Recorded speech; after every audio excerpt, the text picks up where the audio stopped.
तो finally guys JEE means 2026 का 8वां shift का पेपर हो चुका है और मेरा कल का शिफ्ट था 24 जनवरी।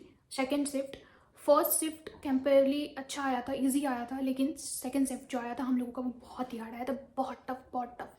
मतलब ऐसा एक्सपेक्टेड नहीं था एनटीए से इस बार ऐसा गेम पलटेगा। वो लास्ट टाइम नीट में उसने ऐसा किया था और इस बार जेई मेंस का पेपर जेई एडवांस के लेवल का बना रहा है। और बात करें तीनों सब्जेक्ट्स की, सब्जेक्ट वाइज फिजिक्स जो था हमारा बहुत ज़्यादा लेंदी आया था, 1-2 क्वेश्चन डुएबल थे और बाकी नहीं था, बहुत लेंदी आ रहा था।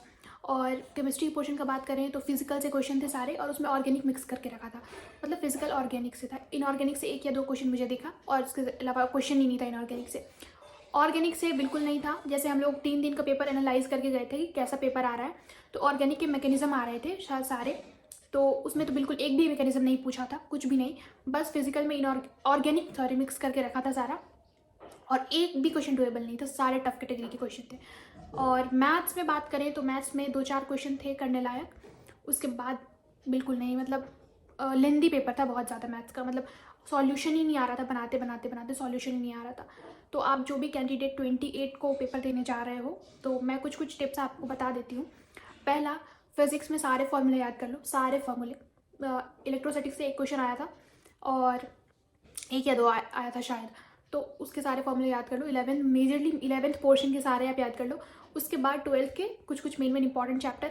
वेव ऑप्टिक्स से कुछ भी नहीं आया था। मॉडर्न फिजिक्स से आई थिंक 1 या 2 क्वेश्चन टकराए थे और बाकी तो नहीं आया था। मैग्नेटिक इफेक्ट से 1 क्वेश्चन आया था बस वो। और आई थिंक मैथ्स वाले पोर्शन से जो हमने 3 दिन एनालाइज करके गए थे उसमें से तो कुछ आया नहीं, बस एपीजीपी का 1 क्वेश्चन था आई थिंक। और ऐसा कुछ नहीं है कि आप नहीं कर पाओगे, लेकिन पेपर बहुत टफ आ रहा है, मैं लास्ट 5 ईयर के पीवाईक्यू लगा के गई थी, उसमें से कंपेरेटिवली कुछ भी नहीं आया। और जो भी हमारे सर ने ऑनलाइन क्लासेस से में मोस्ट हाईलाइटेड टॉपिक्स करवाए थे या फिर इसको याद कर लो बेटा इससे तो आएगा ही, उसमें से भी कुछ नहीं आया।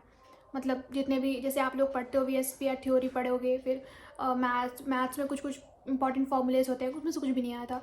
बहुत ही अनएक्सपेक्टेड लेवल का आया था। 28 को आप जो भी पेपर देने जा रहे हो, आप लोग कुछ ये सोच के मत जाना कि हमारा जो पीछे का पेपर हुआ है उसी में से कुछ आएगा, ऐसा कुछ भी नहीं है। उसमें से टॉपिक भी नहीं टकराएगा आपका, हो सकता है जैसे ऑर्गेनिक का मैंने आपको एग्जांपल दिया कि मैंने सोचा था ऑर्गेनिक से मैकेनिज्म आएंगे, मैं पूरा करके जाती हूँ, नंबर स्कोर हो जाएंगे, लेकिन कुछ भी नहीं आया ऐसा। ऑर्गेनिक क्वेश्चन ही नहीं दिख रहा था, फिजिकल से बस क्वेश्चन आया था। हो सकता है आप लोगों का इनऑर्गेनिक ऑर्गेनिक से पूछ ले, क्योंकि पता नहीं है इस बार गेम चेंज कर रहा है, शिफ्ट 1 ईजी कर दे रहा है तो शिफ्ट 2 हार्ड कर दे रहा है, या फिर शिफ्ट 2 हार्ड कर दे रहा है तो शिफ्ट 1 ईजी कर दे रहा है। तो इसमें तो हम कुछ नहीं कर सकते हैं, बस आप लोग अपना 100% दे करके जाओ। जो भी आपको आता है जितना भी, उसको अच्छे से रिवाइज कर लो। और मैं एक ही एडवाइस दूंगी लास्ट में कि फिजिकल केमिस्ट्री का हर एक टाइप का जितना आपको आता है सब याद कर लो। फिजिकल केमिस्ट्री याद कर लो, उसके बिना आपको सवाल ही नहीं घूमेंगे केमिस्ट्री में, एक भी नहीं बनेंगे सवाल। अगर आपको फिजिकल केमिस्ट्री नहीं आता है अच्छे से तो एक भी सवाल नहीं बनेंगे।